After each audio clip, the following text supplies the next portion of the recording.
Paul.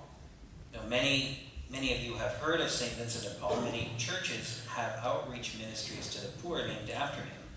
The poor, of course, being so very close to his heart. But that's what his body looks like today. He has been dead 400 years.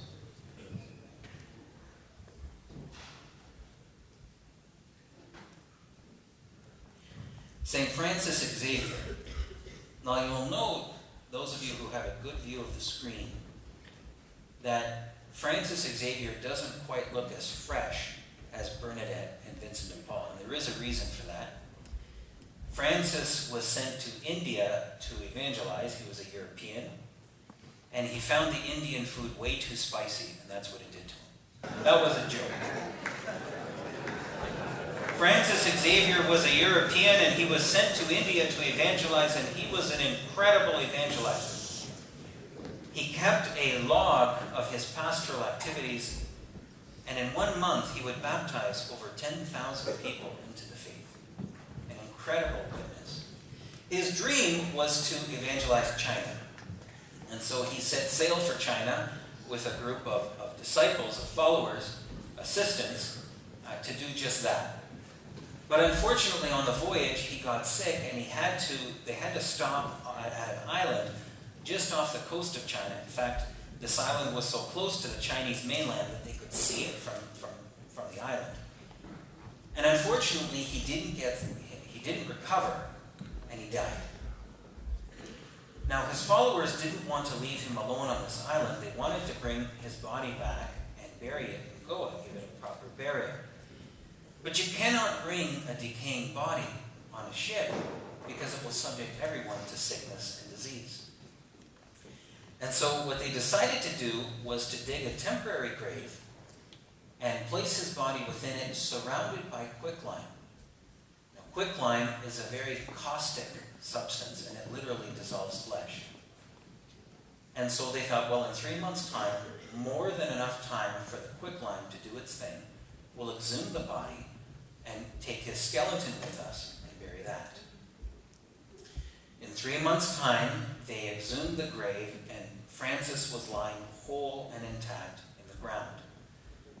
Now, the quicklime did dry out the surface of the skin, and that's what you're looking at there. But the miracle does not lie in the appearance of the flesh. The miracle lies in the fact that the flesh is miraculously incorrupt. In other words, the laws of nature are here suspended. If you left a piece of chicken, raw chicken, on your kitchen counter for 2 weeks, and you went away, what do you think you'd find when you come back? A mess. Francis died 500 years ago. He is lying in a very hot, damp climate. His body is not mummified. His body is not artificially preserved. His body is lying in its natural state and does not decompose.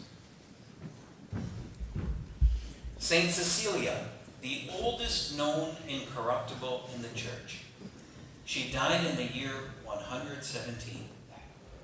So she has been incorrupt for approximately 1900 years. And what you're looking at there is not her actual body, which is lying beneath that marble statue. That marble statue was carved an exact representation of how she was found.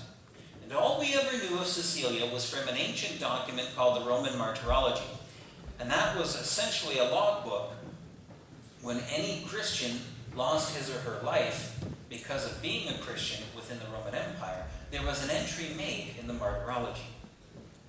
And so all we knew of her was that she was found out to be a Christian, brought before the authorities, and given a choice to either recant her faith and sacrifice to the Roman gods, or face execution.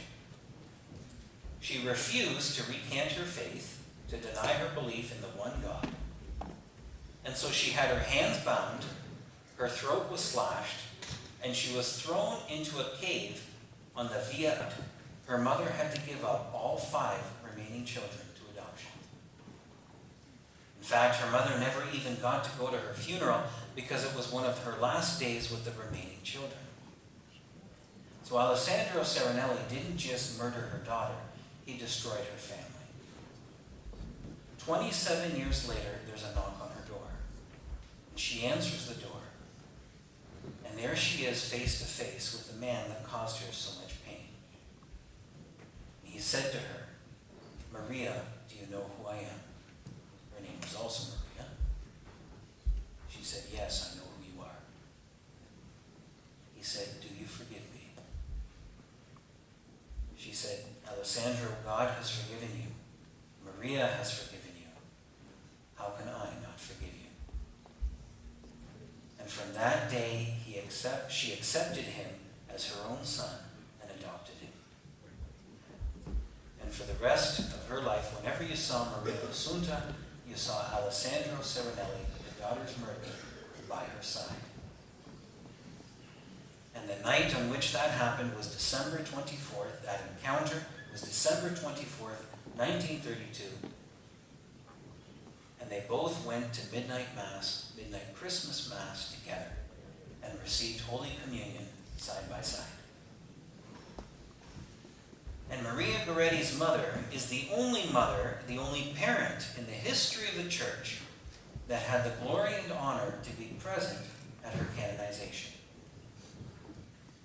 No other parent in the history of the church has had the glory and the honor of seeing his or her child raised to the glory of the altar. All because Maria chose to do what God wanted. No one in the world would blame her for not forgiving Alessandro.